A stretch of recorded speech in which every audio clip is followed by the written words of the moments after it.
오늘은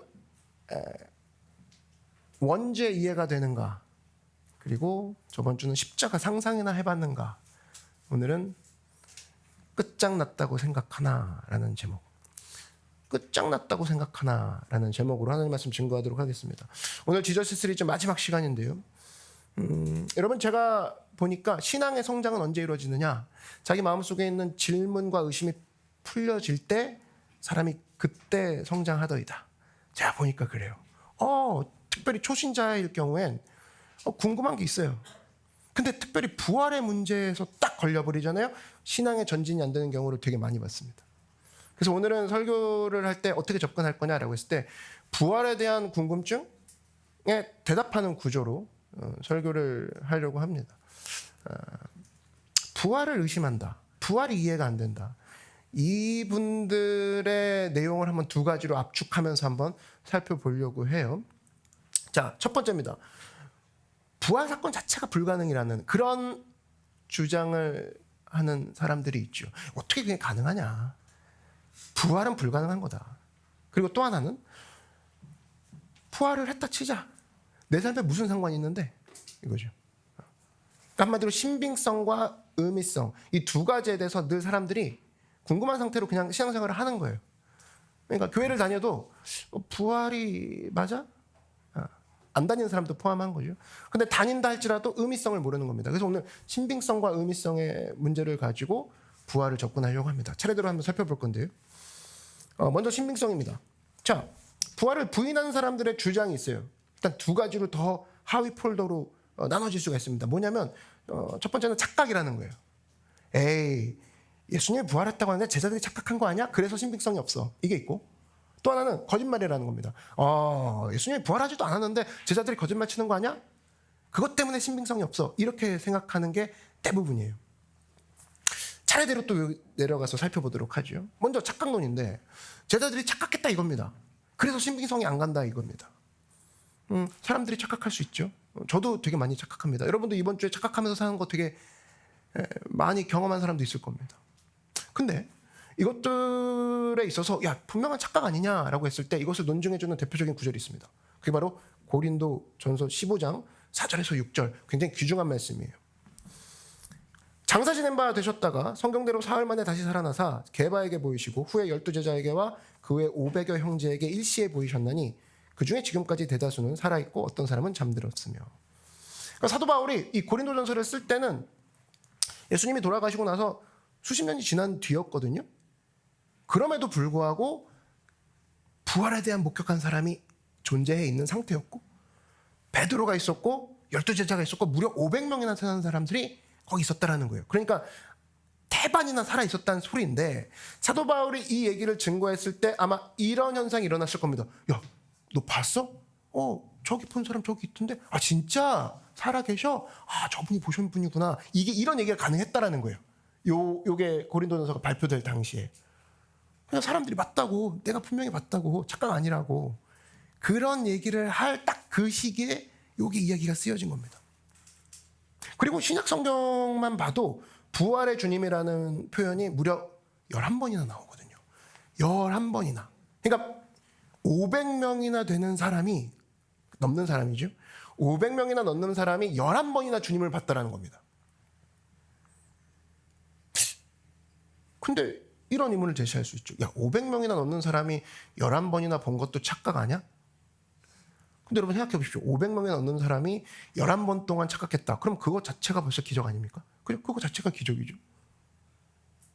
그럼 제가 볼 땐 착각론 자체가 벌써 근거부터가 희박하다는 겁니다. 또 하나, 착각론 다음이 이제 거짓말론인데, 제자들이 거짓말했다 이겁니다.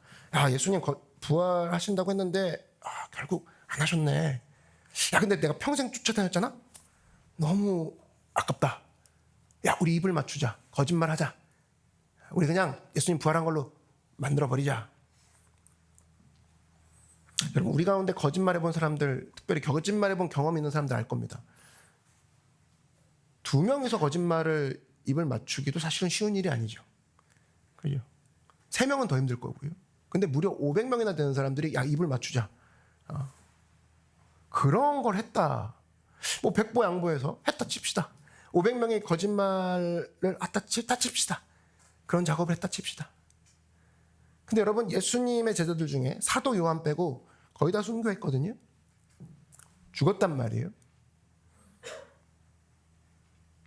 거짓말을 한 것까지는 우리가 생각할 수 있지만 자기가 해놓은 거짓말, 이것 때문에 목숨을 버릴 수 있냐라고 했을 때 과연 그럴 수 있냐는 거예요.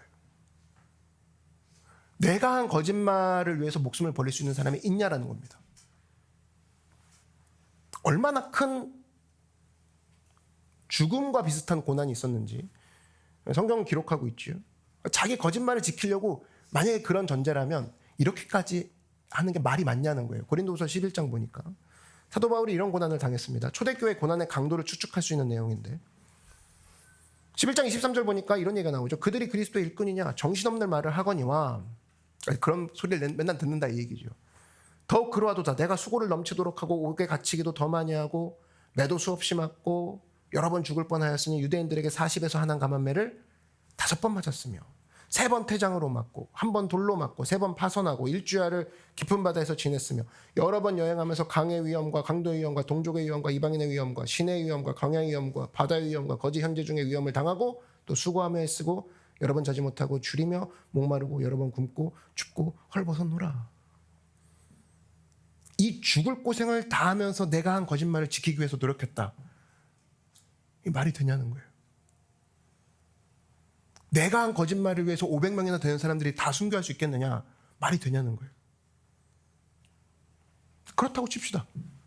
그럼 그거 자체가 벌써 기적 아니냐는 겁니다. 그죠?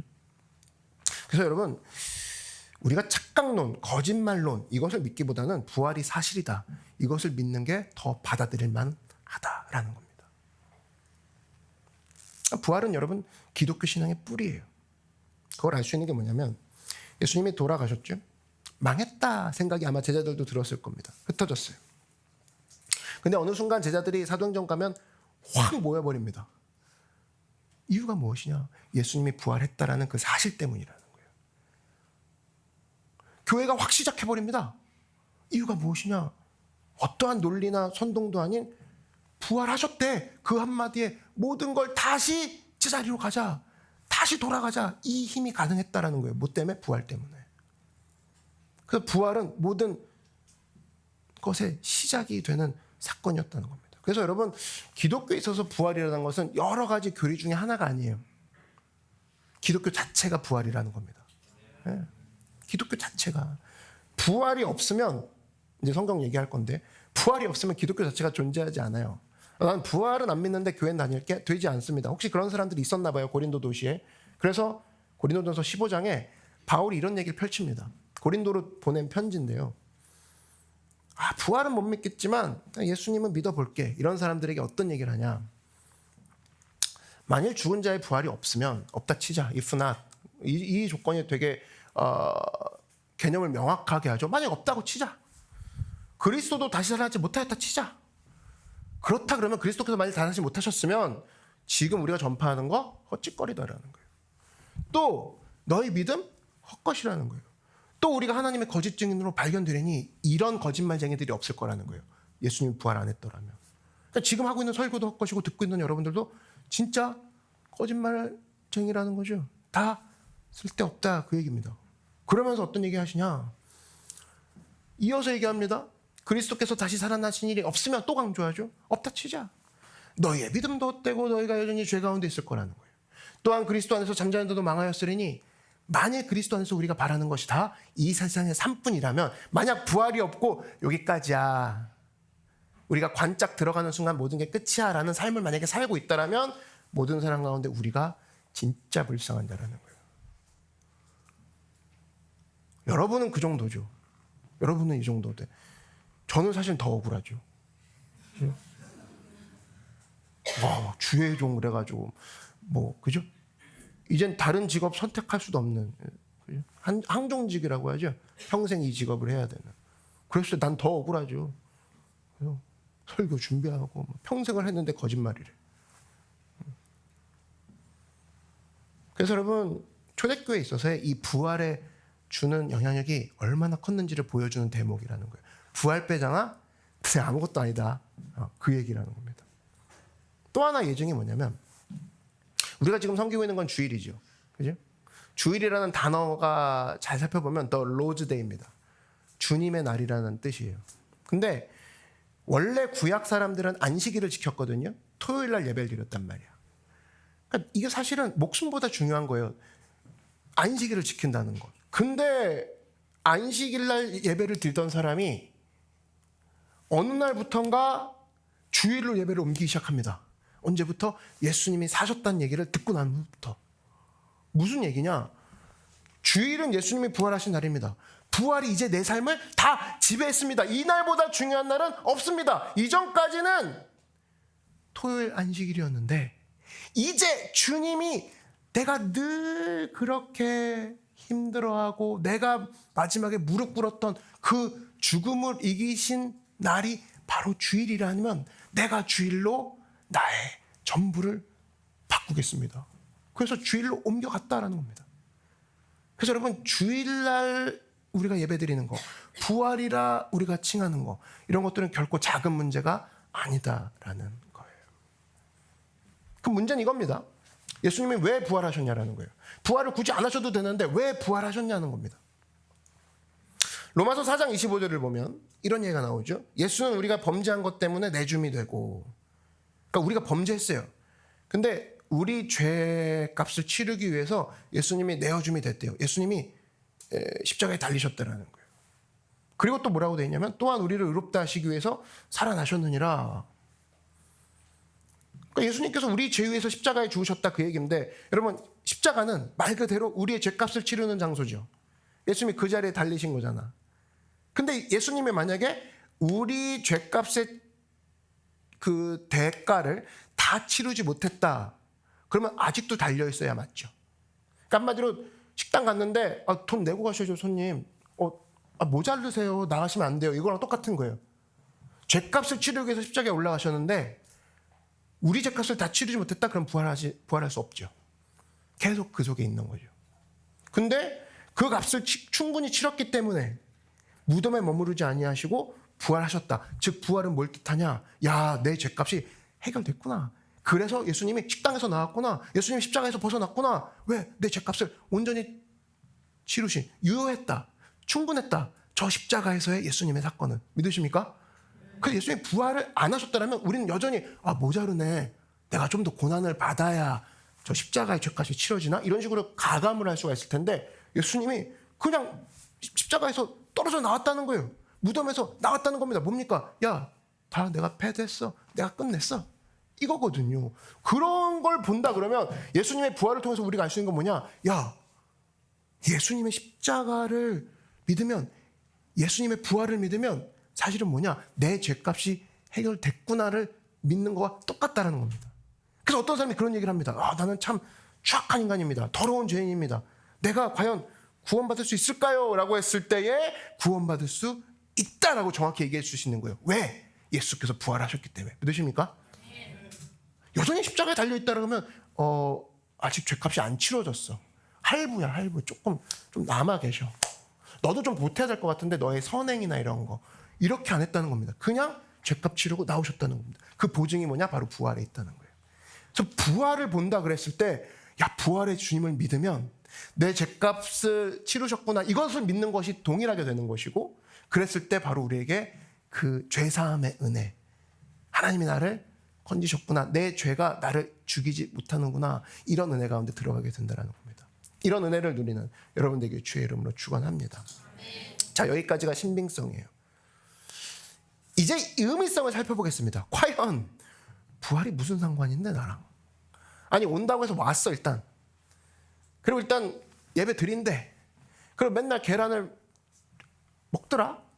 근데 교회랑 부활절, 오케이, 그럼 나랑 무슨 상관인데? 지금 나 바빠 요즘, 머리 아프다고 요즘. 그리고 너무 일이 많아.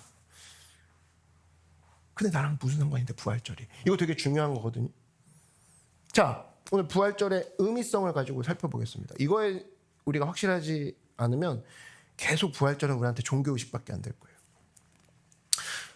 두 가지로 접근하겠는데, 첫 번째는 부활절이 나에게 주는 의미는 모든 사건을 보는 눈을 다르게 만들어 버립니다. 모든 사건을 바라보는 시각을 새롭게 해버려요. 자, 세상 사람들 시각이 어떠냐? 세상 사람들의 시각은 뭐냐?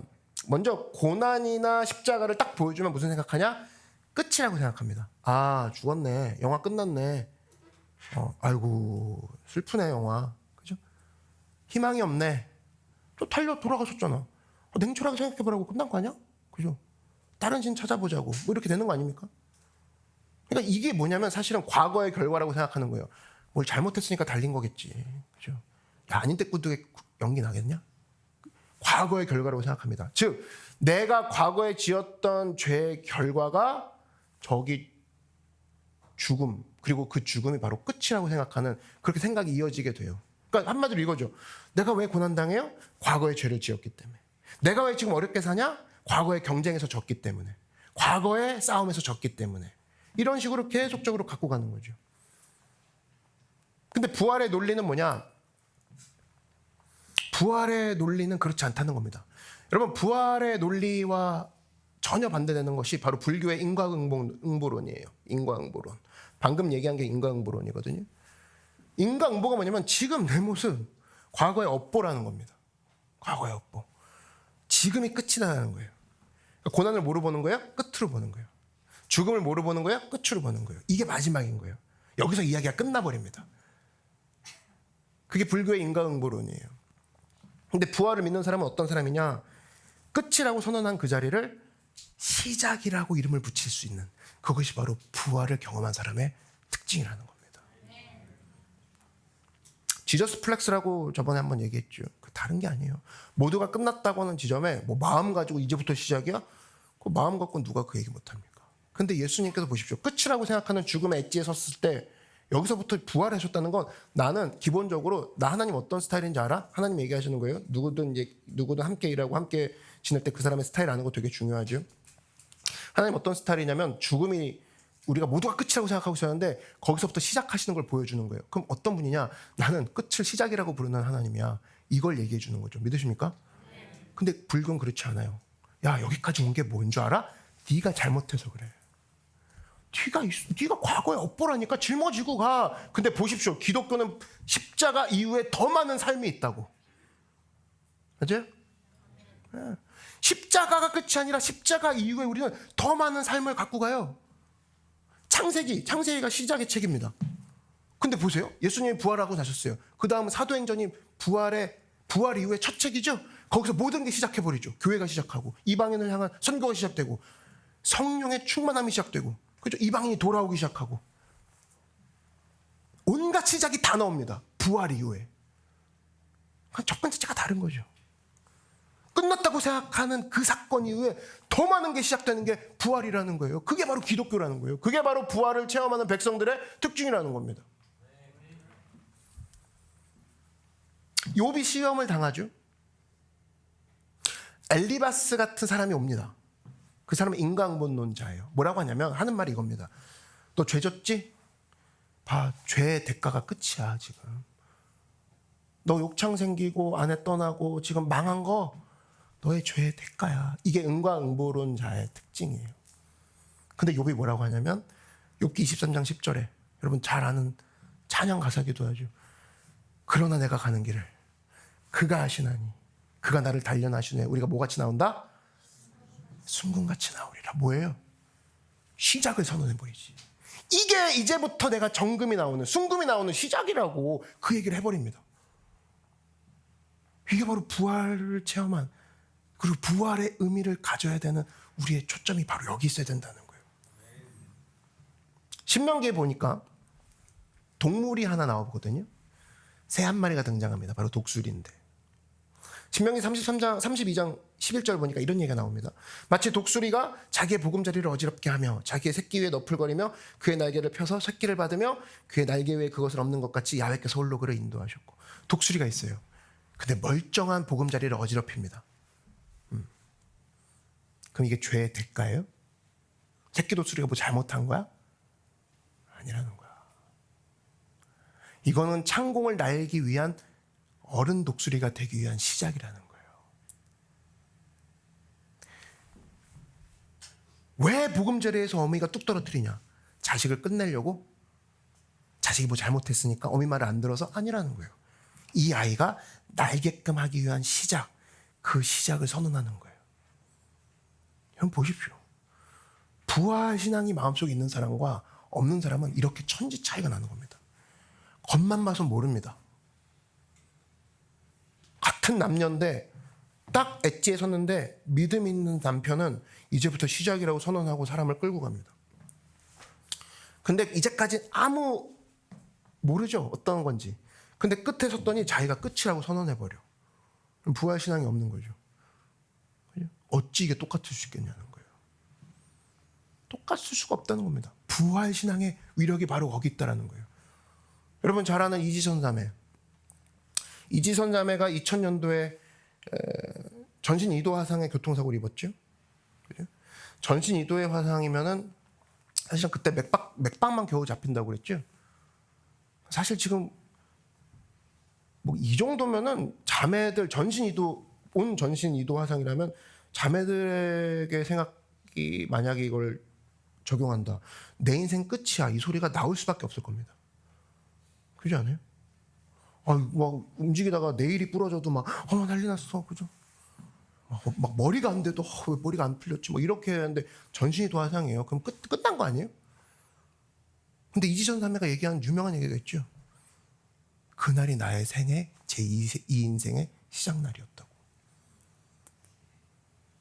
그래서 오빠가 아직도 그날만 되면 그날 사고 당한 날 축하 문자 보내준다고 하죠. 제2의 생활을 축하한다고. 근데 그게 가능했던 이유가 뭐냐? 마음속에 부활이 있었고 마음속에 생명이 있었고. 그러니까 끝이라고 생각한 자리에서 시작이라고 선언할 수 있는 것이 필요했던 그런 순간에 그가 나올 수 있었던 거. 마음속에 예수님이 가득 찼기 때문에. 그러니까 부활의 능력이 뭐냐? 누가 봐도 끝이라고 생각하는, 끝장이라고 생각하는 그 자리에서 시작을 선언하는 능력. 그게 바로 부활의 진정한 의미라는 겁니다. 만약 부활이 없었다. 그러면 우리는 전부 다 인과응보론 가운데 좌절론, 숙명론, 내 팔자론, 내가 그렇지 뭐 그렇게 될 수밖에 없다라는 거예요. 이번 주 힘든 시간을 보낸 사람들이 있습니까? 저는 있는 것 같아요. 저도 뭐 개인적으로 쉽진 않았어요. 근데 여러분들도 이렇게 기도하면서 얘기를 들어보면 이번 주에 참 힘든 시간, 힘든 게 다른 게 아닙니다. 이게 끝이구나. 더 이상 나갈 힘이 없다. 그런 힘든 시간을 보낸 사람이 있습니까? 여러분 끝장났다는 사람이 있습니까? 부활의 능력을 받고 다시 한번 일어나는 여러분들에게 주의 이름으로 축원합니다. 따라 말씀해 주십시오. 오늘이 나의 인생의 새로운 시작하는 날이다. 그렇게 시작하길 원하시는 분들은 박수로 하나님께 영광을 드립니다.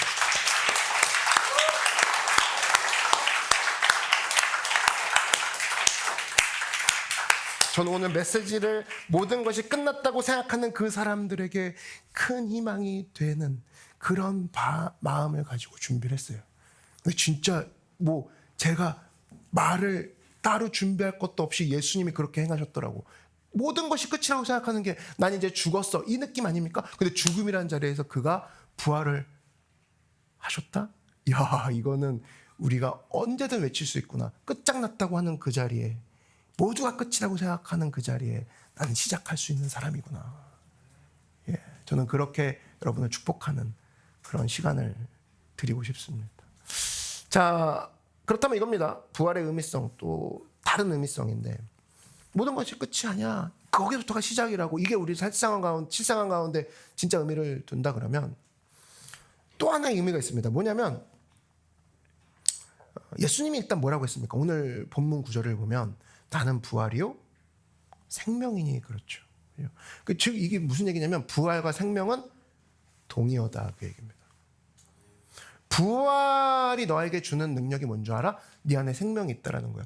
근데 생명의 특징이 뭔 줄 아세요? 생명은 똑같지 않다라는 거예요. 이 방 안에 강아지 한 마리 풀어보십시오. 이 홀에 생명 있는 강아지. 그러면 똑같은 자리에 서 있지 않죠.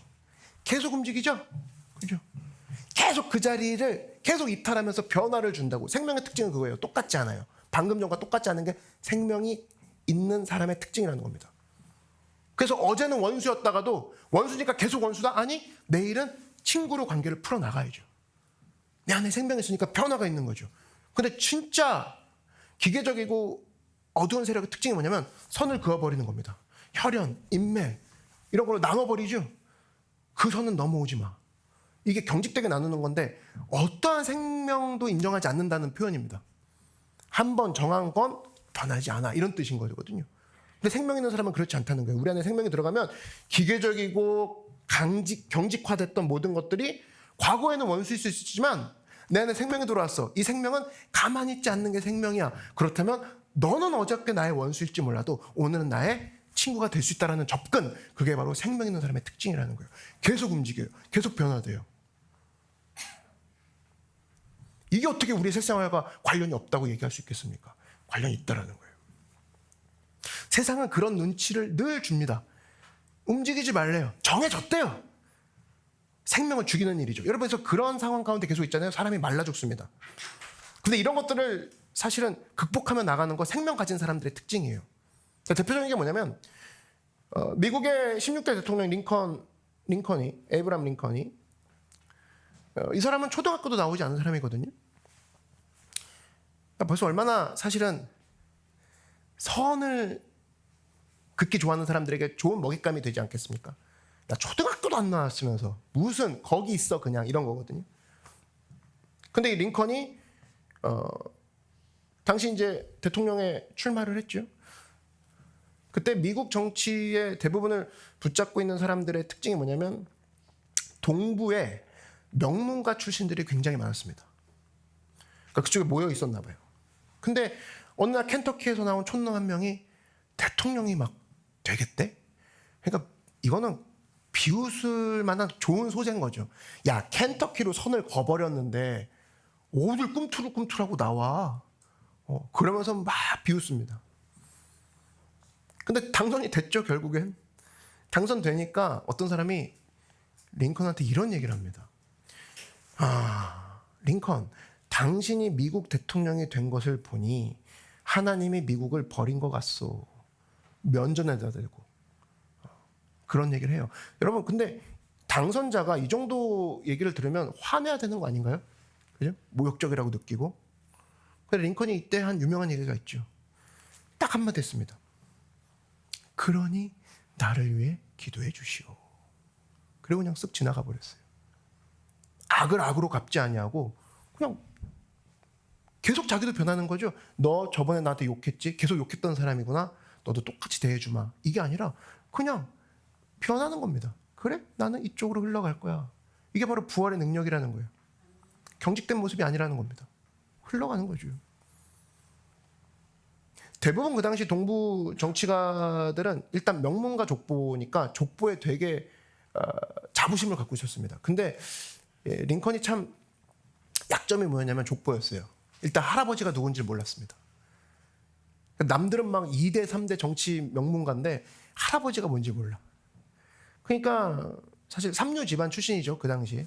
뼈대가 없다. 이거 맞습니다. 그 당시 하원 의원 한 명이 물어요. 그것도 공개석상에서. 뭐라고 묻냐면 당신 할아버지 이름이 뭡니까? 이렇게 딱 물어요. 그리고 낄낄거리고 웃죠. 비우는 거죠. 한마디로. 그때 링컨이 그런 얘기하죠. 나는 내 할아버지가 누군지에 대해서 관심이 없습니다. 다만 그 할아버지의 손자가 누군지는 거기에 내가 관심이 있습니다. 자기 얘기하는 거죠. 그리고 넘어갑니다. 그러니까 여러분 잘 보십시오. 우리 주변에 항상 야비한 자들이 있어요. 항상 그 소위 말해서 아픈 거 건드리는 사람들이 있거든요. 넘어뜨리는 사람. 근데 그것 때문에 링컨은 패배의식이나 열등의식에 빨려 들어가지 않았다는 겁니다. 왜? 생명이 있으니까. 패배의식이나 열등의식이라는 감옥 속으로 들어가지 않았다는 거예요. 건강했다는 거예요. 왜? 생명이기 때문에. 늘 움직였기 때문에. 풀어냈죠. 창조적으로. 그렇기 때문에 그러지 않았다면 만약에 미국은 지금처럼 남미 10개 나라가 쪼개진 것처럼 미국은 그렇게 쪼개졌을 거예요. 근데 그가 풀어내죠. 부활의 능력을 가지고 악을 악으로 갚지 않습니다. 넌 그렇게 나와? 나는 이렇게 나갈 거야. 이런 거죠. 이렇게 나왔으니 나도 이렇게 나가. 아니, 너가 이렇게 나오면 난 이렇게 나갈게. 자기가 생각해놓은 방향으로 흘러갑니다. 이게 어떻게 부활의 능력, 실제 생활과 관련이 없다 얘기할 수 없다라는 거예요. 생명 있는 사람의 특징이라는 겁니다. 파렴치한 원수가 있어요. 이 사람 미워하는 거, 여러분 사람 미워하는 거요? 거기에 무슨 능력이 필요합니까? 가만히 있으면 되지. 안 그래요? 가만히 생각하면 진짜 나쁘네. 열받아. 여러분 억울해하는 건 뭐 무슨 능력이 필요합니까? 그냥 억울해하면 되지 계속. 근데 원수를 위해서 내가 갑자기 기도하기 시작해. 원수를 위해서 용서하기 시작해. 이게 능력 아닙니까? 남들이 안 하는 걸 능력이라고 하는 거 아니에요? 맞아요? 남들이 안 하는 걸 내가 하고 있으면 능력이잖아. 그게 플렉스잖아. 누구든지 자기 주장합니다. 이거 누구나 다 해요. 나도 해요. 애들도 한다고. 누구나 자기 주장하는 거. 이거 못하는 사람 누가 있습니까? 그냥 한다고. 근데 희생할 줄 알고 죽을 줄 안다? 이거 남들이 못하는 거잖아. 그걸 내가 하고 있잖아. 그럼 능력 아닙니까 그거? 근데 사탄은 그것을 포스트잇 붙이죠. 손해라고 붙이죠. 바보라고 붙이죠. 촌뜨기라고 붙여주죠. 아, 그럼 내가 손해보고 사는 바본가 봐. 같이 미워해야지. 때려 눕혀야지. 다른 게 아니에요, 여러분. 똑같이 사는 거라고. 진짜 능력이라 그러면 여러분 한마디로 부활의 능력은 뭐냐? 우리의 본성이 하지 못할 일을 부활의 능력은 하게 만든다라는 거예요. 내가 이기적이에요. 나밖에 몰라요. 근데 부활의 능력이 임하면 내가 왜 이렇게 사는지 저도 모르겠어요 하는 부분으로 넘어가 있다고. 왜? 내 안에 생명이 들어왔기 때문에.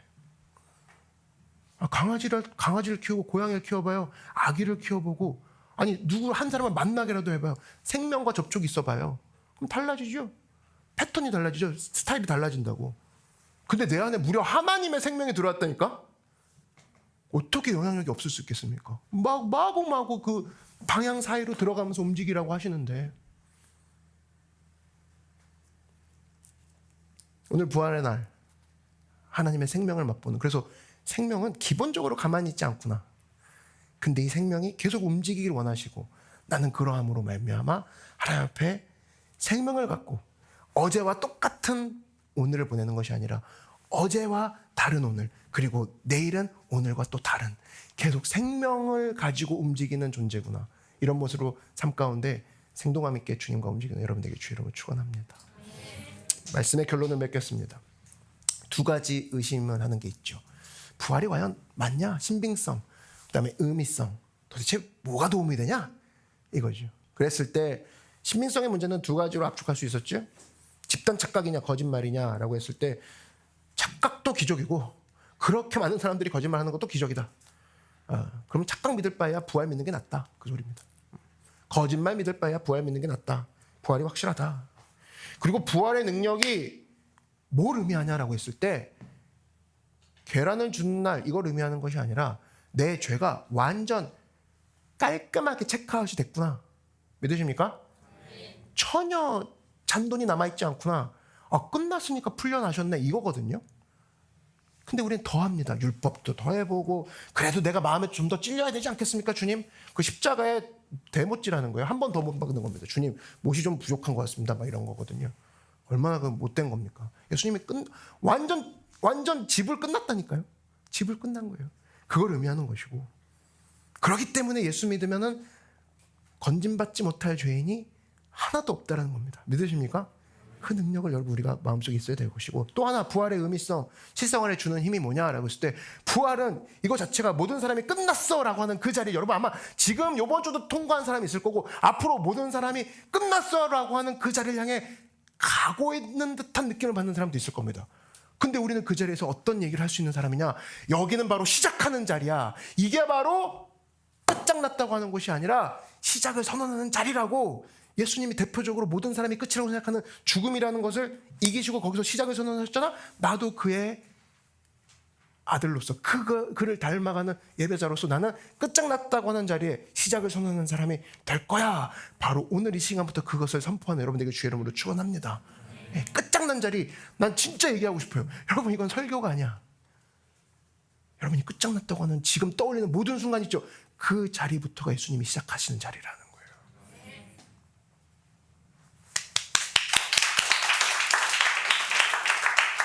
그냥 어떻게 이게 정신 나간 사람 아니에요? 끝장났는데 박수를 치고 있다니. 근데 우리는 그런 정신 나간 사람들이라는 거죠. 응? 또 하나, 부활의 능력은 우리한테 생명을 공급해줘요. 그러니까 어제랑 똑같이 살지 않아. 생명 없는 거는 어제 여기 있어도 내일도 여기 있는 거야. 근데 강아지를 여기 올려놔봐요. 어제 있으면 여기 계속 있을 거예요? 아니라고. 모기를 갖다 넣어도 그러지 않아. 근데 생명 없는 사람의 특징은 어제 자기가 여기 있으니 나는 여기 계속 있을 거래. 어제 내 성질을 부렸으니 나도 이 성질 계속 갖고 갈 거래. 아니, 우린 어제는 사실은 원수를 위해서 이를 갈았던 사람이라면 오늘은 난 생명 있는 존재이기 때문에 오늘은 나는 생명 가진 존재로서 원수를 위해서 기도하는 사람으로 변화될 거야. 그게 우리가 생명을 가진 사람의 특징이라는 겁니다. 이런 사람들을 가지고 세상이 감당할 수 없다라는 겁니다. 아멘? 네. 여러분, 오늘 이런 모든 것들을 가능하게 하신 그 예수님 잘 보십시오. 그분 자체가 가만히 있지 않았다는 거예요. 십자가에 계속 달려있지 않으셨어요. 무덤에 계속 있지 않으셨어요. 생명이신 그 자체이기 때문에 계속적으로 나가시죠. 승리를 향해, 희망을 향해 선을 넘어버리십니다. 어떤 선부터 넘으셨어요? 우리 기본적으로 좋은 친구 사귀어라. 엄마가 좋은 친구 사귀어라. 너보다 나쁜 친구 사귀지 마라. 그런데 제일 나쁜 친구를 사귄 분이 하나님이라고. 인간. 우리가 죄인 되었을 때, 우리가 연약할 때, 우리가 아직 악할 때, 너희가 의인 되고 우리 집에 놀러와가 아니야. 너희가 아직 약하고 죄인 되고 연약할 때 내가 찾아간 거지. 그럼 이렇게 불공평한, 이렇게 언페어한 게 어디 있습니까? 이런 거래가 어디 있습니까? 이런 거래는 없는 거죠. 그 거래를 시작하셨다는 거예요. 그 한마디로 선을 넘어버리신 분입니다. 하나님이. 선 넘어서 오셨고 선을 넘다 못해 죽음의 선까지 넘어서 우리에게 손을 뻗친 분이 예수님이라는 거예요. 저는 그래서 오늘 이 설교의 마무리에 믿음의 선을 넘어서 모든 선을 넘어서 우리에게 다가오신 그 예수님을 여러분 한 분 한 분이 마음속에 초대하길 원합니다. 이건 되게 간단해요. 여러분 누구를 초대할 때 되게 간단하죠, 사실은. 누굴 초대할 때만 주민등록등본 필요하고 막 이러지 않죠. 안 만나겠죠, 그러면. 인감 갖고 오고 막. 어떤 초대하면, 초대 어떻게 합니까? 뭐 3시 시간 돼? 밥 먹을 시간 돼? 이렇게 초대가 이루어지는 거 아닙니까? 지금 제가 알려드릴 기도는 하나님과 대화하는 전부는 아니에요. 근데 시작이 될 수는 있어요. 한 문장입니다. 이 한 문장이 여러분에게 끝이라고 생각했던 사람들에게 예수님을 초대하고 문을 여는, 예수님 시간 되세요? 라고 문을 여는 그 한 문장의 기도가 될 것이고, 이 기도는 앞으로 여러분이 할 모든 기도의 시작에 놓여 있는 거예요. 오늘 이 시간 나는 예수님 내 마음속에 초대하기 원합니다. 생명 되신 예수님, 그리고 끝이 아니라 시작이라고 선언하신 그 예수님을 내 마음속에 모셔드리기 원합니다 하는 분들은 제 기도를 따라해 주시면 됩니다. 그런 분들은 한번 눈을 감아주시기 바랍니다. 굉장히 단순한 문장입니다. 한 문장의 기도인데 이렇게 기도할 거예요. 내 삶을 주님께 드립니다.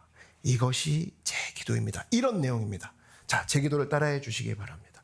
예수님, 지금 당장 나의 삶을 주님께 바칩니다. 예수님께서 주님의 생명을 나에게 주셨기 때문입니다.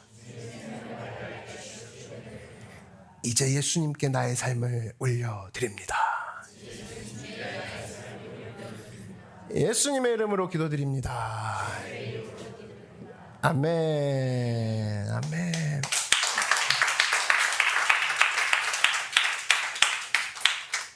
우리 방금 기도 어떻게 했어요? 예수님이 생명이시고 내 안에 생명 주셔서 감사합니다. 그러니 저도 주님께 내 삶을 드릴게요. 영어로 하면 둘 다 라이프거든요. 삶이든 생명이든 둘 다 라이프라고. 근데 어쨌든 주님의 생명이 나에게 왔습니다. 이걸 우리가 선언한 거잖아. 그럼 여러분 지금 마음속에, 가슴속에 지금 뭐가 있는 거예요? 예수님의 생명이 있는 거라고. 그래서 사실은 저는 오늘 여러분이 방금 같은 기도를 저랑 따라 했다라면 이 부활절날 우리가 뭔가 좀 하길 원해요. 전부 다 휴대폰을 한번 꺼내 보십시오.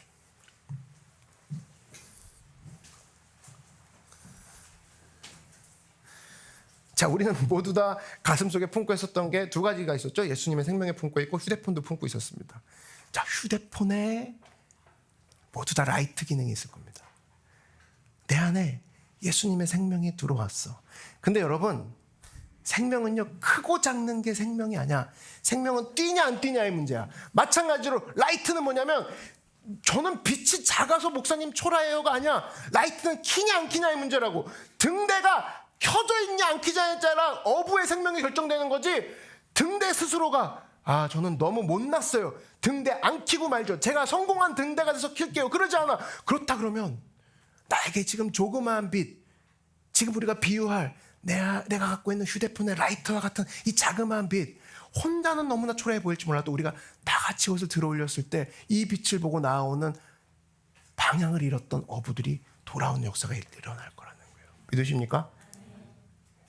우리 그런 마음으로 하나님, 내가 주신 생명 나 혼자 뒤집어서 품고 가는 것이 아니라 볼 수 있도록, 사람들이 볼 수 있도록 들어 올리겠습니다. 그런 마음으로 한번 라이트를 들어주십시오.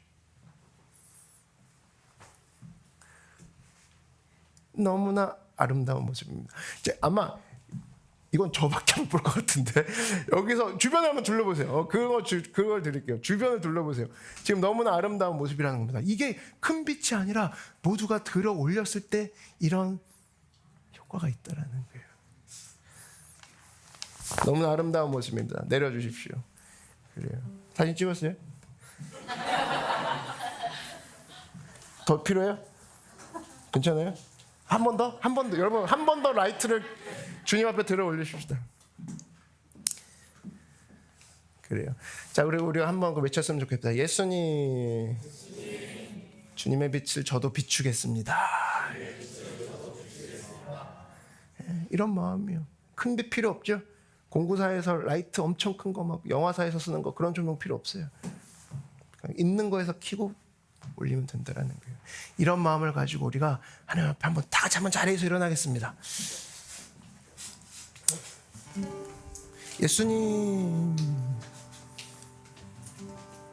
내가 아무리 큰 라이트를 켰어도 그 빛이 진정한 빛이 아니라면 사람들을 어긋난 길로 가게 할 텐데, 예수만이 참 빛 되십니다. 예수만이 참 생명 되십니다. 그러함으로 나에게 이것을 전하라고 하셨을 때 내가 들 수 있는 자신감이 있고, 또 이 빛이 나를 생동감 있게 하고 생명 있게 하고 모든 의심과 거짓에서 나를 건지시며 나의 죗값을 치르신 그 예수님을 따라가는 우리가 되게 하여 주시옵소서. 특별히 하나님, 오늘 내가 끝이라고 생각했던 한 주간을 보냈습니다. 이젠 끝이다라는 그 마음을 심어주는 자리에 이제 내가 시작하겠노라, 그렇게 말씀하신 주님을 붙잡고 시작한 우리가 되게 해달라고 우리 주님의 이름 한번 부르고 함께 기도하겠습니다.